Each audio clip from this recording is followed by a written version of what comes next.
Саламатсыздар, урматтуу телекөрүүчүлөр. Бүгүн биз сиздер менен кайрадан Кыргыздар жана Кыргызстануу телеберүүсүнүн кезектеги чыгарылышында жолугушуп отурабыз.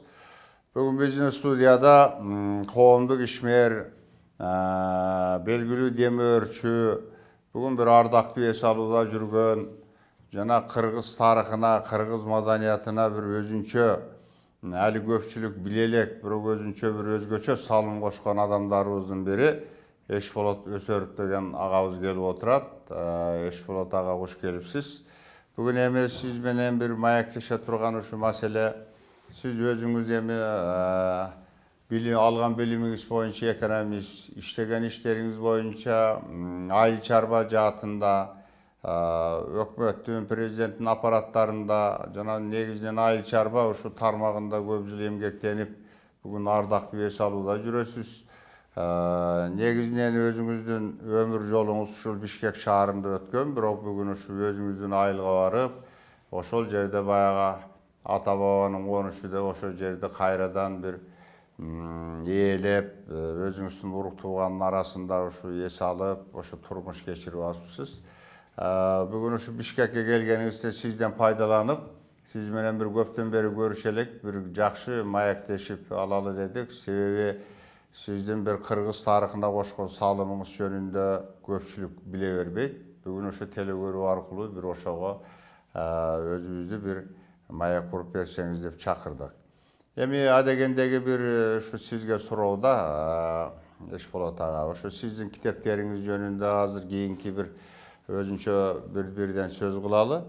Ушул тарых илими, сиз өзүңүз билимиңиз боюнча экономист, иштеген иштериңиз боюнча негизинен ошол өкмөттүн аппаратында, президенттин айыл чарба министрлигинде иштеп жүргөнсүз ушу көп жылдар. Негизи чиновник адамсыз. Анан кандайча бул ошол тарых маселесине келип калдыңыз? Бул жашынан берки өзүңүздүн бир кызыгып жүргөн темаңыз беле, же кандайдыр бир ушул доор мезгилдин өзүндө бир ошого бир кайрылган учур болуп, ошо бир өзүңүздүн ичиндеги бир талапты кайра жараттыңызбы? Ушул жөнүндө бир кичине ой бөлүшсөңүз, анан ошого карата бир сүйлөшсөк. Саламатсыздарбы телекөрүүчүлөр. Биз албетте кыргыз элинде улуу тарыхчылар бар. Биз өзүбүз кесибибиз боюнча экономист, айыл чарбасынын экономисти. Тарых илимине сүңгүп кирип кичине аяк буяна аңгарганга бар болгон бир 10-12 жылдын тегерегинде болду. Дегенде кызыгуу ар кандай түрдө өтөт экен да. Биз эми өмүрдүн негизги бөлүгүн ошо айыл чарба жаатында 45 жылда айыл чарба жаатында өткөрдүк. Анан ошентип атып эң акырында айыл жака барганы мен чечим чыгардым да. Пенсияга чыгып айыл жерге барышым керек деп. Анан өзүмө суроо салдым. Айылыңыз Ноокаты району кайсы айыл? Төлөс айыл өкмөтү. Төлөс айылы. Кеңеш айылы. Анан өзүмө суроо салдым. Мен киммин деген. Анан кыргызмын, туура кыргызмын. Анан нары кимсин? Төлөсмүн. Хорошо. Макул. Анан дагы кандай? Төлөстүн ичинде кимсиз? Ичинде кимсиз? Нар жагын жакшы биле албайт экем. Анан мен өзүм ушу тарых китептерин чогултуп анан шуну окуп үйрөнүп изилдегенге кириштим. Бир тактап коеюнчу шуну барганга чейин, жок дегенде айылга деп. Анан Төлөстүн санжырларын таап, тарыхын таап, бир эле өзүмдүн эле тактап коеюн деген пикир келди да. Тактап атып, барып такалып бир жерге барган такалып калдым. Нары жагын өтө албайм такыр эле тарыхтын. Көрсө мал сойсо да, чымчык сойсо да касапчы сойсун дегенде, муну тарыхчылар керек экен да. Мен анан кайсы бир жакшы адамдар сунуш кылып, Нурбек Туран деген жаңы чыгып келаткан тарыхчы жигитти сунуш кылышты. Ушуну менен сүйлөшсөңүз мүмкүн жакшы билсе керек деп. Анан ал Нурбек Туранга звонтет, мындай байланышсам, Лейлекте жүрүптүр тарых изилдеп. Кесек урусунун санжарасын жазганы барганга. Анан мен айттым, мен ушундай материалдардын баарын топтоп койдум. Анда жаш тарыхчы кандидат боло элек болобу? Жок, ал жаңыдан чыгып келаткан экен. Анан жолугуша алып десем, кай жерге барайын? Төлөстөмүн десем, Төлөстүн кайсы айылга барайын деп. Жок, мен Бишкектемин азырынча. Келе бер дедим, мына келди. Анан менде материалдар бар, компьютерге түшүрүп койгонмун. Анын материалдарын ала кел дедим эле. барып көрсөм аныкы теориялык жагы да ошонуку бар экен, мен так алган жерлери. Санжыра жагы, практический жагы менде, практикалык жагы да. Анан мен сунуш кылдым. Иним, мен жазсам жарым китеп, сен жазсаң да жарым китеп болот. Экөөбүз бириктирбейбиз десем, макул деди. Анан экөөбүз сүйлөшүп отуруп, анан кийин ушу Төлөс китебин жазганга макулдаштык. Мына бул китеп ушу кыргыз элинин 40 уруусун жазып чыгаралык деген айрым демөөрчүлөр да чыккан. Ошолордун сөзү менен анан жаза баштаганыбызда ушу биринчи китеп болуп ушу Төлөс Санжыра тарых китеби чыкты. Анан эми ошондон кийин анан биз өзүбүздү тактап кичине ким экенибизди билдик да. Эми ага чейин жана Нурлан Калыбеков деген таланттуу акыныбыз бар, жаш акын жазуучубуз. Ошондорун окуп алып, ошону кайталап эле отурдум эле мен. Барбы өзү бул дүйнөнүн баш аягы, өзүмдү таппай көзүм каш аягы. Келатам жарык кууп бул өмүрдө окшошуп бул дүйнөнүн маш аягы деп. Ошо маш аяк болбойн деп анан тарыхка киришке туура келип атпайбы? Анан тарыхка сүңгүп кирген сайын тарыхтын кыргыз тарыхындагы тактала эле көп жерлери бар экенин сезе баштайт экенсиң. Анан тарыхтын ак барактары бар экен, кээ бир жерлери таптакыр жазылбаган жерлери бар экен. Анан ушунча ой жүгүртүп анан кийин кыргыз тарыхка көңүл буруш керек экен деген пикир келди да. Анан мен айттым, ушу кыргыз тарыхын жазгандарды колдоо керек деген мындай пикирге келдим да. Ошондон анан Нурбек Туран эми жаңыдан чыгып келаткан, анан муну кат жазабыз десем, буга спонсор керек дейт. Кандай? Бу кыдырыш керек, Кыргызстанды кыдырып тарыхты такташ үчүн, хотя бир уруу такташ үчүн кыдырыш керек дейт. Анан эл менен жолугушуу керек, сүйлөшүш керек, санжырачыларды табыш керек, билген адамдардан сурашыбыз керек, такташыбыз керек деген макул дедим. Мына мен анда. Шофёрум да мен, спонсору да мен, бар менмин. Мени алдыма отурасың, машинаны алдык дагы. Каяка барабыз, сиздин ошол жака барабыз. Каяка барсаң ошол жака барабыз дедик. Анан кыдырып, Кыргызстанды кыдырып кеттик. Бир кыдырганда бир ай кыдырып келебиз. Материалды чогултуп эле отуруп жаза баштаганыбызда баланча нерсе кем экен дейт. Дагы кыдырып кетебиз ошо барган жерибизге баарына. Анан барып алып келип туруп, бүтүрүп туруп, эми баарын эстей албайт экенсиң да. Жазарда дагы бир нерсеси кем дейт. Дагы анан ошентип жүрүп 3 жылдан өтүп 4 жылга жакындага Төлөс тарых жана Санжыра китеби чыкты.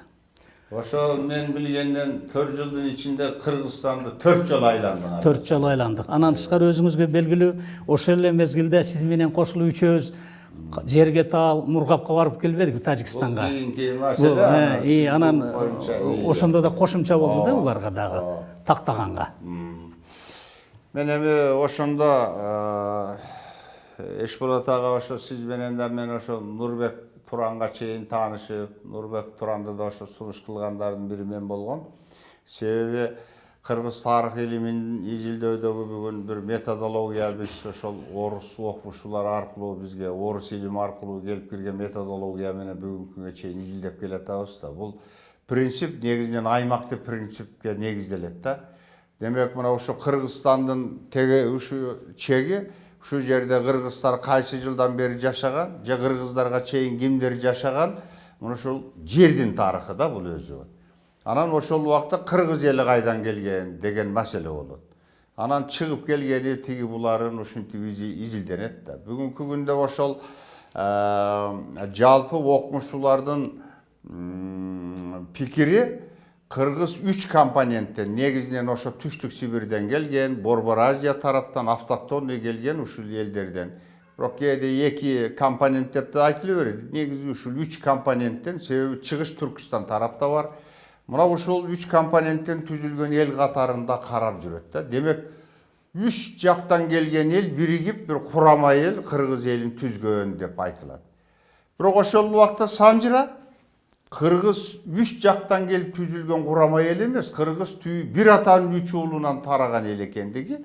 Ал 3 канат болуп түзүлгөн эл. Ал 3 канат болуп түзүлгөн эл ар кандай замандарда, ар кандай мезгилдерде 3 территорияда, 3 аймактарда калып өз-өзүнчө болуп бөлүп, кайрадан бир заман келип бириккенде кайра бир кыргыз мамлекети болуп, үчөө бириккен учурда. Бирөө гана өзү кыргыз деген атты ала алган эмес, ал кыргыз мамлекети эсептеле алган эмес. Вот ошондой бир учурларды башынан өткөргөн да. Ана мен мына Төлөс ушул китеби чыккан учурда Төлөс кафесинде ошо сиз өзүңүз уюштуруп ошонун бет ачар аземи болгон. Ошондо мен аты эсимден чыгып калды. Бир сакалы, себеби бул китепке да баш сөздү мен жаздым эле. Төрөлөр чыккан Төлөс эли деп.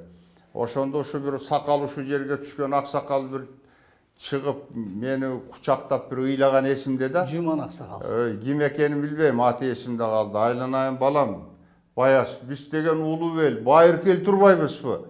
Биз деген эмне деген эл, бир уруудун ичине кирип калган бир урук катарында өзүбүздү сезип, жок болуп калган эл катарында жүрдүк элек. Биздин улуу тарыхыбыз бар турбайбы? Деп ушунчалык ошол аксакал ыйлаганын көз алдымда баг учактап. Мен анан ошондо сезгем да. Демек биз уруулардын тарыхы изилдөө принцибине, уруулук принципке келишибиз керек экен. Себеби көчмөн элдер ошол принципте жашаган өзү. Биз отурукташканыбызга мына 100 жыл болду аяк биягы, 100 жылдан кичине ашып элеби. Анан биз ошо 1000 деген жылдык тарыхыбызды ошол принципке салып койгондо болбойт экен, ушул туура экен деп. Анан мен кандайдыр деңгээлде Нурбек Турандын дагы ушул багытта алышына бир өзүмдүн ой пикир, кеп кеңештеримди ушу айтып келатам. Бүгүнкү күндө ал ушул уруулардын тарыхын изилдеп ал кандидат болду. Бүгүнкү күн ал докторлук диссертациясын ушул түптөп атат да. Мына ошол сиз өзүңүз айтыңызчы, мына ошол Төлөстөрдөн башка дагы көп уруулардын бүгүн китептери жазылып атат. Ошонун бир тобу ошол Нурбек Туран жазып атат. Башка кээ бир өстөрү жазып аткандар да бар. Ушул негизи туурабы же туура эмеспи? Туура айтасыз. Бул ар кандай коомчулукта ар кандай пикирлер болуп жатканын биз да угуп жүрөбүз. Кээде урууларды тактап, кыргыз элинин 40 уруусун тактап коюш керек деген кээ бирлер каршы чыгып жүргөндөрүн угуп жүрөбүз. Бул дейт, ар бир урууду өзүнчө тактай турган болсок, кыргыз эли бөлүнүп кетпейби деген пикирлер бар. Мына ушу Төлөстөр бөлүнүп калдыбы же бөлүнбөй эле жашап атабы? Тескерисинче биригишти ушул китеп чыкканда. Андан кийин да көп ушундай окуяларга туш болуп атабыз. Ар бир китеп чыккан сайын ошол уруудун адамдары биригип, баш кошуп, курултай өткөрүшүп, китепти туугандашып, жакындашып, боор батырышып, анан ошо китептин шылтоосу менен биригишип атпайбы? Ушундай эмелерди көрүп жүрөбүз. Мен ойлойм, деги эле кыргыз тарыхын такташ үчүн ошо кыргыздын 40 уруусунун тарыхын биринчи жазып бүтүп, анан ошолорду ортодон топтоп туруп, анан кийин тарых жазса, ошондо туура болчудай деп ойлойм да. Анткени бирден терип жазганыбыз эч бирибизге туура чыкпай калышы мүмкүн да. Бирөөнүн кемчилигин экинчи уруунун эмеси менен толукталат, эгер неме болсо. Мына мисалы ушу Нурбек Туран менен 5-6 урууду жазып койдук да, чогуу чарандай жүрүп. Мисалы Төлөстөн кийин Кесек чыкты. Анан Тейит чыкты. Ошонун баарында өзүңүз уюштуруучу катарында, жардам берүүчү шопуру катарында жүрдүңүз. Анан Каңды деген дагы жана башка ошондор чыгып атты да. Анан ошондо тиги урууду изилдегендеги кемчилик кийинки урууду изилдегенде чыгып калып атты да, толукташ керек экен буягы деп, анан толукталып атты. Бири-бирин толукташат экен да. Анан жалпы уруулар деле анан эгер баары тарыхы жазылып калса, мен ойлойм, ошо кыргыздын тарыхы толуктала эле деген пикир келди да мага. Анан мен ушундай максат кылып койдум эле, ошо мезгилде иштеп жүргөндө бул жакта. Мүмкүнчүлүк болсо, ошо Нурбек Турандын күчү менен, анан башка тарыхчылардын күчү менен ошо 40 уруунун тарыхын тактап туруп, бириктирип туруп, анан кийин жалпы кыргыз тарыхын чыгарышка бир аракет кылайлык деген пикир келген эле. Анан эми кыстаган турмуш жеңет дегенде биз пенсияга чыктык. Пенсияга чыгар менен жумушту тапшырдыктан айылга кеттик. Анан Нурбек Туранды айттым, мен буягын сен өзүң уланта бер, бизди мүмкүнчүлүк болгондо келип кошуларбыз. Болбосо сени колдоо көрсөтүп, сен жазууңа колдоо көрсөтөрбүз бир жагынан деген жакшы ой пикир менен кеттик. Эми азырынча эми айылда жүрүбүз, бирок айылда деле оюбуз ушу кыргыз дегенде оюбуз, көңүлүбүз ушу кыргыздын тарыхы биздин оюбуздун чордонунда турат да. Анан бир эми биз өзүбүз нукура тарыхчы эмеспиз да. Айыл чарба кызматкери катары өзүбүз тарыхка кызыккан инсан катары гана биз өзүбүздүн колдон келген салымыбызды кошуп атабыз. Албетте муну тарыхты такташ, эки-кичкисине чейин изилдеш, бул тарыхчылардын, нукура тарыхчылардын иши. Биз колдон келсе жардам беришке биз албетте даярбыз. Анан кыргыз деген ким, кыргыз каяктан чыкты, кайдан келди дегенде Нурбек мен мындай макулдашып атпайм, кандай кылыш керек, эмне кылыш керек. Менин пикиримде ушу кыргыз деген сөздүн өзүнүн мындай көптөгөн маанилери бар экен, ар кандай варианттар менен айтылат. Ушуларды такташ керек экен десем, Нурбек сунуш берди. Кыргыз этноними боюнча сиз аракет кылыңыз. Мен ошого чейин сизге бир суроо бергим келип атат да, биз унутуп калбайлы. Сиздин бул китебиңизге өткөнгө чейинки бир маселе бар да. Мына ушул урууларды изилдеп баштаган учурларда биздин аттуу баштуу тарыхчыларыбыздын көп айткан да, бул урууду элди бөлүүчүлүк. Бул урууларды бөлүнүп, кыргызды бөлүп жарат депчи, бөлүп жарууга алып келет деп. Бирок ошол убакта бизде түндүк түштүк болуп бөлүнүү өтө бир чоң күч алып аткан убак болчу да. Ошол убакта бизде бир улуттук интеллигенциянын өкүлдөрү ой жүгүрткөнбүз. Бул эмне үчүн ушу миңдеген жылдар бою уруу болуп жашаган кыргыз эли бөлүнбөй келип эле бүгүн өзүбүздүн мамлекетибиз бар, президент бар, премьер бар, бардык бийликтин дүйнөлүк классикалык бийликтин атрибуттары бар туруп, чек арабыз бар туруп, анан кийин бүгүн түндүк түштүк болуп бөлүнүп атабыз дегенде, эми баягы кээ бирин ачык айтасың, кээ бирин ачык айта албайсың. Бирок ошонун ичинде атайын кыргызды бөлүп жарганга кызыктар күчтөр бар экендиги жөнүндө биз айттык да.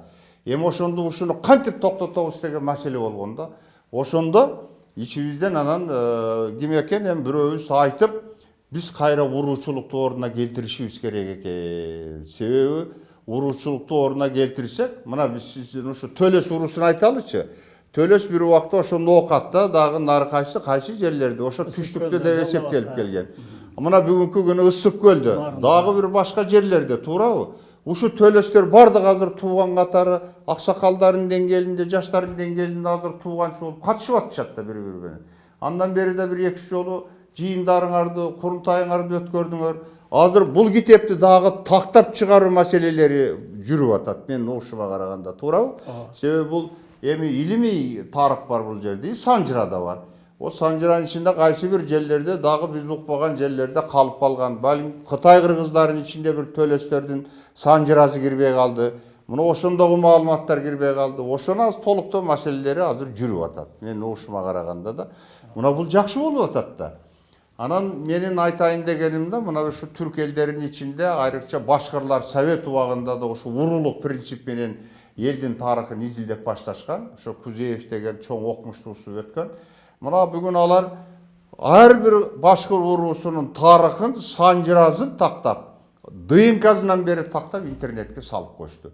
Başkırdın bölünüp kalganı, çaşılıp ketkenini bugün görgön jerimiz çok. Kayra başkır eli özünün tarıhın taktagan iş jasadı da. Demek biz göçmen elder oşo uruluk prinsibimen her bir urudun tarıhın taktamayın, sanjırazın taktamayın, jalpı Kırgızстын tarıhın taktay albayt ekenbiz degenge geldik da. Oşol siz özünüz tarıh sүйүүчү, ушул tarıhты изилдөөгө көмөк көрсөткөн, ушул китепти чыгарууга көмөк көрсөткөн, ушуну уюштурууга көмөк көрсөткөн адам катарында şu bir ekos gevingizdi ayta ketsеңиz, анан бул китепке өтсөк дегеним. Теги Кыргыз эли илгери уруу болуп жашап, ошону менен сакталып келаткан дегендей пикир бар да эскиден. Туура, баягы кээ бир маселелерде азыркы күндө түндүк түштүк деген анча-мынча сөздөр чыгып калат. Мен ойлойм, бул жөн эле саясатчылардын эле сөзү го. Жана бийликке жетиш үчүн элди кээде түндүк түштүк деп. Мисалы, мен Добуш алыш үчүн ушундай иштерге барышып атат. Мисалы, мен мына Төлөстү изилдеп жүрүп, Onun 40% el Ысык көлдө жашап атат. Төлөстө. 60% мейли Төлөстө түштүктө. Дагы бир 10% барын алып карасак Чүйдө жашайт экен. Нарында жашайт экен. Ат башыда нарында. Нарындын өзүндө, берги Тогустоrodо, эми даже Таласта да бар дейт. Туура Таласка барып кичине издеп таба албай калдык, кеңири мындай неме кыла албай. Бардык жерде бар да. Биз анан кантип мисалы Төлөс өзүн эле алып карасак, мага бүгүнкү практически Төлөстө түндүк түштүк деп кантип бөлөбүз? Туура. Жарымы тиякта, жарым биякта турса. Аны сен Demek bul tündük tüştüktü gayrı ajıratkan oruna biriktirip atat. бириктирип атат. Азыр Tündük tüştük деген maseleni jokka çıkarып atat. Азыр мына өздөрү чогулушуп, туугандашып, биригип, даже ушундай жакшы пикирлерин айтышып атат. Куда сөөп кол дагы да бекемдешелик деп атат. Мындай кезде мен ойлойм, урууларды бөлүү болбойт да. Бул жөн эле саясатчылардын эле өзүнүн жекече пикирлери да бул. Тигиндей мындай деген. Бұл эми Eşpolat'ın balazı, Taşpolat'ın balazı degende gep de, tuğra bu. Tölöstün balдар, anан Tölöstün baldarı dezele sarı bölününce sayak bölünüp ketedi. Kayka bölünüp ketedi ala. Yemin üçün bölünüp ketedi degen mesele var da. Mına uşunda men jana sayasatçıların aytkanda taң kala berem da, uruğu izildeseň, anan uruğu açsaň ele el bölünüp kalat dep. Teskerinçe alar bugün partiyany uyuşturup atıp, üy bilelerdi bölüp taşladı. Erinden ayalın, ayalından baldarın uşintiп bölüşüp atat. Мен ойлойм да, ушу уруу боюнча тактап туруп, кийин мен ойлойм оң сол ичкилик деп үчкө бөлүнүп атпайбы? Мына ошолорду кайсы бир деңгээлде ордого коюп туруп, анан кийин неме кылган оңбу дейм да? Партиянын азыркы күндөгү партияларды жок кылып эле ошол үч эле партия болсо менимче жетишчи болот го дейм да. Оң сол ичкилик деп эле. Өздөрүнүн балдарын өздөрү жөнөтүп атып, жогорку элдин ишенимин артып.